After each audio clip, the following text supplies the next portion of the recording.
let's say, rating mo dun sa Superman? I would give it a 9, personally. Oo. Ah, mm. The reason is, Games yan. refreshing kasi for me yung yung Superman na yun. Dahil Superman siya na nagse-save literal ng mga tao, na ang main purpose niya ng pagiging Superman is to save people or save lives, right? Kasi yun yung ayoko sa Man of Steel, eh. Maganda yung Man of Steel, Henry Cavill.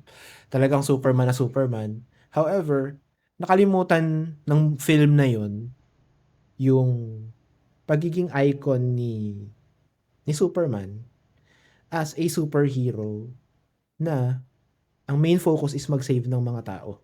Kasi yung Man of Steel, may mga parts na nag-save siya ng mga tao, but sobrang nasira yung lahat ng yung city. Tapos ang main focus is yung buhay ni Superman, yung si Zod, yung bad guy, yung villain, right? Yun yung color palette ng movie. 'Di ba sobrang makulay? Alam mo 'yon? Sobrang vibrant na movie. Kaya siya? Sa kanilang editing. Sobrang superhero na superhero yung parang straight right out of the comics. Kasi yun naman talaga yung essence sa pagiging superhero. But anyway, ikaw ba, anong rating mo doon?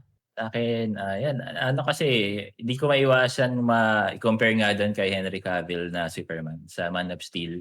From Man of Steel tsaka 'to parehas lang sila, 9 sila sa'kin. So, same lang tayo, 9 din.